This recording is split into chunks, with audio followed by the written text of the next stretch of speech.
পৃথিবী একদিন আমাদের ছাড়াই চলতে থাকবে, শুধু থেমে যাবে আমাদের পদচিহ্ন। পবিত্র কোরআনে মহান আল্লাহ তাআলা বলেন, প্রত্যেক ফানিকে মৃত্যুর স্বাদ গ্রহণ করতে হবে। কত সহজ এবং স্বাভাবিক একটা কথা, তাই না?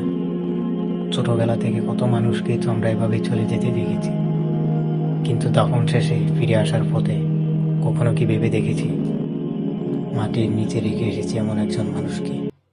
কিছুক্ষণ আগেও যার নাম ধরে সবাই ডাকছিল, এখন সবাই তাকে বলছে মরহুম।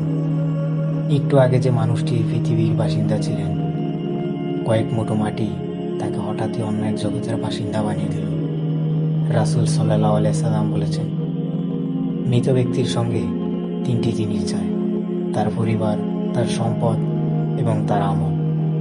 অতঃপর তার পরিবার ও সম্পদ ফিরে আসে, আর থেকে যায় শুধু তার আমল। যাদের জন্য সারা জীবন এত ব্যস্ততা, এত দৌড়াদৌড়ি, এত সংগ্রাম, তারাও একসময় ফিরে যাবে। আগামীকাল আবার দোকান খুলবে, অফিসে হাজিরা হবে, শহরের রাস্তায় আগের মতোই যানজট লেগে থাকবে, সন্তানেরা স্কুলে যাবে, পরিবারের সবাই একসাথে বসে রাতের খাবার খাবে, এবং এভাবেই একটা সময় পর পৃথিবী ধীরে ধীরে সবকিছু ভুলে যাবে। কিন্তু কবর আমাদের কিছুই ভুলতে দেবে না। সেদিন কোনো বন্ধু আমাদের হয়ে সিজদা করতে পারবে না, কোনো স্বজন আমাদের হয়ে তওবা করতে পারবে না, কোনো সম্পদ কবরের অন্ধকারকে আলো হয়ে যাবে না। কেবল দুনিয়া আমাদের যে আমলগুলো রেখে যাব, সেগুলোই হবে আমাদের সঙ্গী। এখনো সময় আছে। আলহামদুলিল্লাহ, আমরা এখনো সেই নিঃশব্দ কবরের বাসিন্দা হইনি।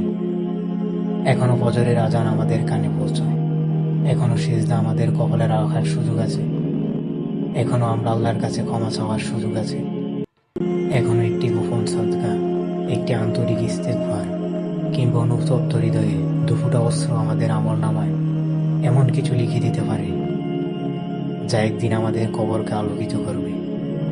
তাই আজকের দিনটি আর গতকালের মতো চলে যেতে দেবেন না। হয়তো এই সূর্য অস্তের পর আর কোনো দিন আপনার জীবনে সূর্য উঠবে না, আর যদি করে তবে সেই সকালটি হোক আখিরাতের জন্য নতুন কিছু সঞ্চয় করার একটি সকাল। কারণ একদিন পৃথিবী সত্যি আমাদের ছাড়াই চলতে শিখবে, কিন্তু সেই দীর্ঘ নিঃশব্দ কবরের জীবন আমাদের একমাত্র সঙ্গী হবে আমাদের আমল।